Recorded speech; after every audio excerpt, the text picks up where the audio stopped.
साथियों नमस्कार। बदलता स्वरूप अब ऐसा तो पहले कैसा सीरीज़ के नए एपिसोड में आप सबका हार्दिक स्वागत है।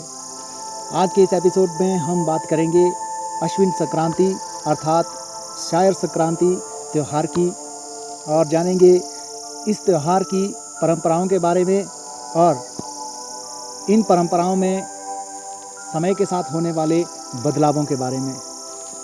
साथियों, हिमाचल प्रदेश अपनी समृद्ध संस्कृति, अनूठी परंपराओं, विभिन्न मेलों, उत्सवों और त्योहारों के लिए मशहूर है। प्रदेश में हर माह कोई ना कोई मेला, त्यौहार या उत्सव आयोजित होता ही रहता है। इन्हीं त्योहारों में से एक है शायर संक्रांति। यह त्यौहार सितंबर माह में काले माह की समाप्ति के बाद मनाया जाता है।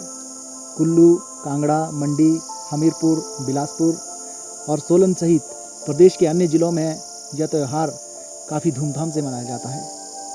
इस दिन सभी लोग अपने देवी देवताओं की पूजा अर्चना कर जूब, अखरोट और फल इत्यादि उन्हें चढ़ाते हैं।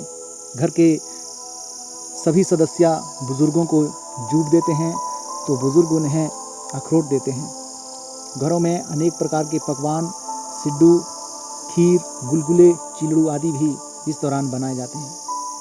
यह त्यौहार वर्षा ऋतु के समाप्त होने पर और शरद ऋतु के आरंभ होने के उपलक्ष्य में भी मनाया जाता है। कहते हैं कि इस समय खरीफ की फसलें पक जाती है और सायर के बाद ही खरीफ की फसलों की कटाई का काम किसान आरंभ करते हैं। इसलिए किसान अपनी फसलों का अंश और मौसमी फल देवी देवताओं को अर्पित करते हैं।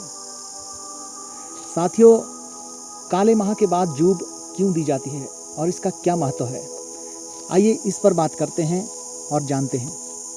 कहते हैं कि भाद्रपद माह में बरसात और पोष माह में ठंड के कारण सबसे ज़्यादा नुकसान होता है और बीमारियां सबसे अधिक परेशान करती है। पुराने समय में स्वास्थ्य और संचार के साधन बहुत ही सीमित मात्रा में मौजूद थे और इन साधनों की कमी होने के कारण सबसे ज़्यादा मौतें इस दौरान होती थी। इसी कारण इन महीनों को काला माह कहा जाता था और किसी भी प्रकार के कार्य इस दौरान नहीं किए जाते थे। और तो और ब्याही हुई बेटियां भी मायके इस दौरान नहीं जाती थी। कहते हैं कि जो लोग इस चुनौतीपूर्ण समय में बच जाते थे वे खुश होकर अपने देवी देवताओं का आशीर्वाद लेते थे और सलामती की खुशी में जूब बांटते थे। इसी परंपरा का आज भी निर्वहन किया जाता है। कई स्थानों पर तो 5 से 7 दिनों तक जूब बांटी जाती है और बड़े बुजुर्गों और देवी देवताओं का आशीर्वाद लिया जाता है। प्रदेश भर में कई स्थानों पर इस दौरान मेले भी लगते हैं जिनमें लोग उत्साह से शामिल होते हैं। इसके अतिरिक्त हर घर में विशेष पकवान भी तैयार किए जाते हैं और मेहमानबाजी का खूब दौर चलता है।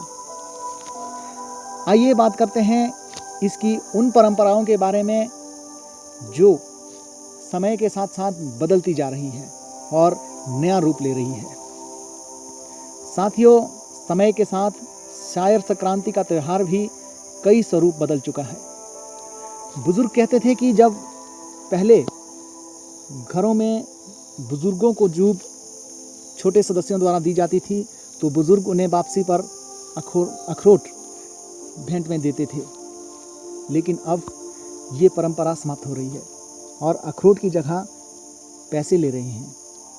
अब किसी बुजुर्ग को छोटे सदस्य जूब देते हैं तो बुजुर्ग वापसी पर उन्हें अखरोट की जगह नगद पैसे देने लगे हैं।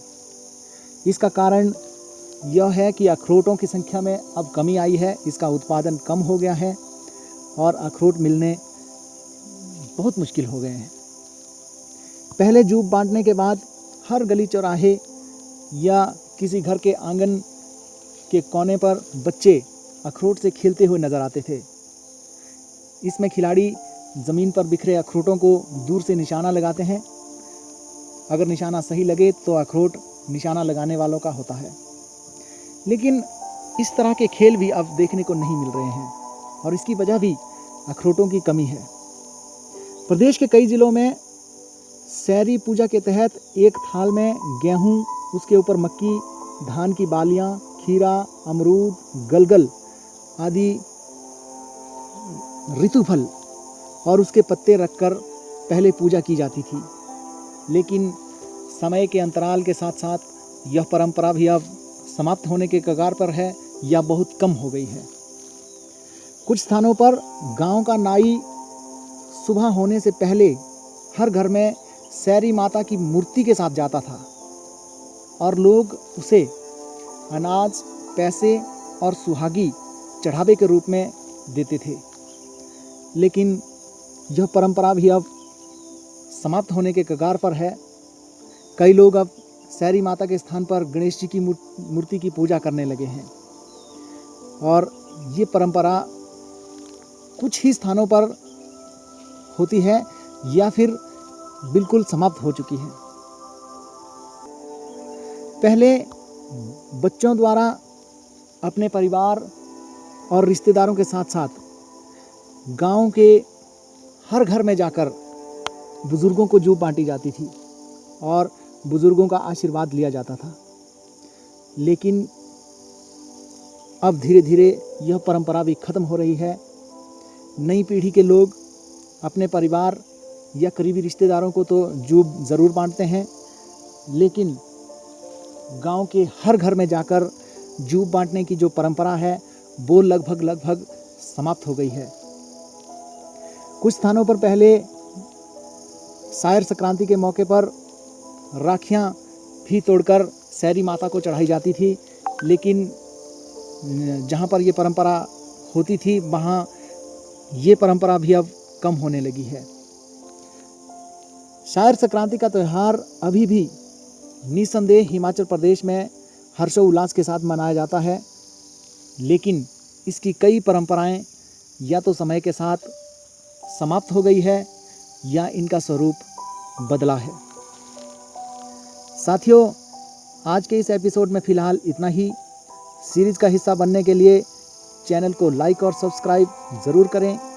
एक नए विषय के साथ फिर जल्द ही हाजिर होंगे। तब तक के लिए नमस्कार।